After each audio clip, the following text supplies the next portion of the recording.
Hello friends, இன்றைக்கி நாம் சுவையான ஆரோக்கியமான தக்காளி சாதம் எப்படி பண்ணுறதுன்னு பார்க்க போகிறோம்.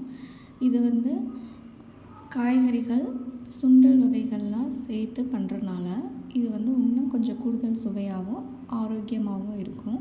எப்படி செய்யலான்னு பார்க்கலாம் வாங்க.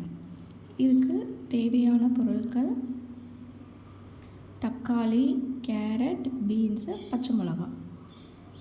இதெல்லாம் உங்களுக்கு தேவையான அளவில் எடுத்துக்கோங்க. அப்புறம் கருவேப்பிலை, கடுகு, வெங்காயம் நறுக்கியது, பூண்டு, இஞ்சி நறுக்கியது. அப்புறம் ஒரு நைட்டு ஃபுல்லாக ஊற வச்சு வேக வச்சு எடுத்துட்ட வெள்ளை சுண்டல் மற்றும் பச்சை பட்டாணி. அப்புறம் இந்த மாதிரி கேரட்டையும் பீன்ஸையும் மட்டும் வேக வச்சு எடுத்துக்கோங்க. அப்புறம் தக்காளியும் ஒரு மிக்ஸி ஜாரில் கொரன்னு அரைச்சிக்கோங்க. பல்ஸில் போட்டு அரைச்சி எடுத்துக்கோங்க தக்காளியை. அப்புறம் ஒரு வாணலியில் 4 டீஸ்பூன் எண்ணெய் விட்டுட்டு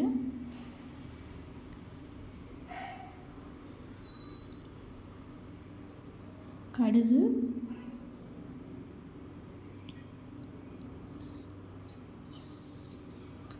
நல்லா பொரிஞ்சு வரட்டும்.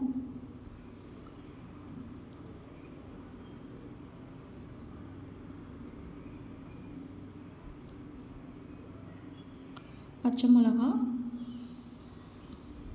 இஞ்சி,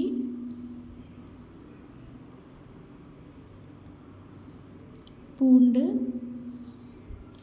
நீங்கள் இஞ்சி பூண்டு பேஸ்ட்டும் சேர்த்துக்கலாம். ஆனால் அது இன்னும் கொஞ்சம் ஃப்ளேவராக உங்களுக்கு வேணும்னா அது நீங்கள் அரைச்சி போட்டுக்கலாம். இல்லை கொஞ்சம் உங்களுக்கு லோ ஃப்ளேவராக வேணும் அப்படின்னா இந்த மாதிரி கட் பண்ணி போட்டால் உங்களுக்கு கொஞ்சம் ஃப்ளேவர் கம்மியாகும். அப்புறம் நறுக்கிய வெங்காயம். உங்களுக்கு சின்ன வெங்காயம் வேணும்னாலும் எடுத்துக்கலாம். நான் பெரிய வெங்காயம் எடுத்திருக்கேன்.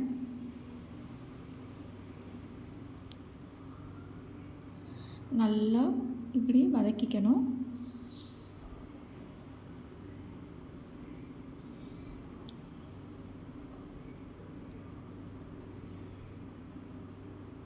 நல்லா வதங்கினதுக்கப்புறம்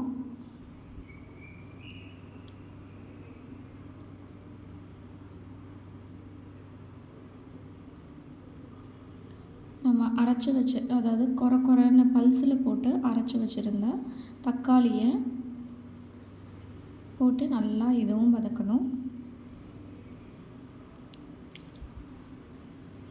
நீங்கள் எத்தனை பேருக்கு செய்கிறீங்களோ அத்தனை தக்காளி எடுத்துக்கலாம். 5 பேருக்குன்னா 5 தக்காளி எடுத்துக்கோங்க.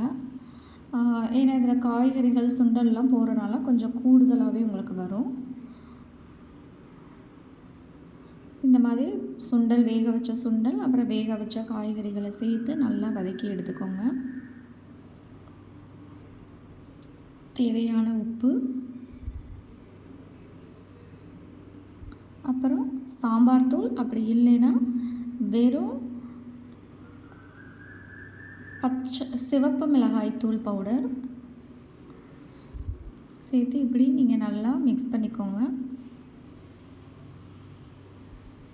அப்புறம் மஞ்சள் தூள் தேவையான அளவு போட்டு நல்லா இப்படி வதக்கி விட்டு மூடி வச்சுடுங்க.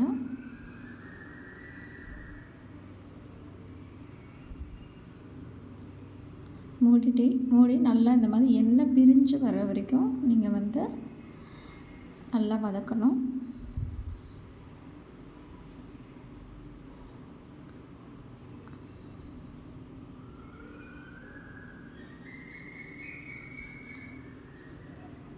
நல்லா இன்னமும் மூடி வச்சு நல்லா வதக்குங்க. எண்ணெய் பிரிஞ்சு வரணும். பாத்திரம் அடிபிடிச்சாடாமல் கிண்டி விடணும். இது பாருங்கள், நல்லா வெந்துடுச்சு, நல்லா வதக்கியாச்சு. இது நீங்கள் சாதத்துக்கும் போட்டு சாப்பிட்லாம். கருவேப்பிலையை கடைசியாக அப்படியே நீங்கள் போட்டுருங்க. சப்பாத்திக்கும் நீங்கள் ரோல் பண்ணி வச்சு சாப்பிட்லாம். பாருங்கள், சாதத்தில் மிக்ஸ் பண்ணியாச்சு.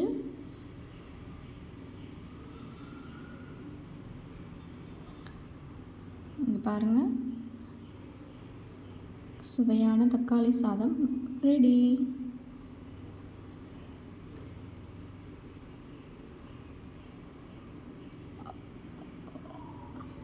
உங்களுக்கு இந்த ரெசிபி பிடிச்சிருந்தா லைக் பண்ணுங்கள், ஷேர் பண்ணுங்கள், சப்ஸ்கிரைப் பண்ணுங்கள்.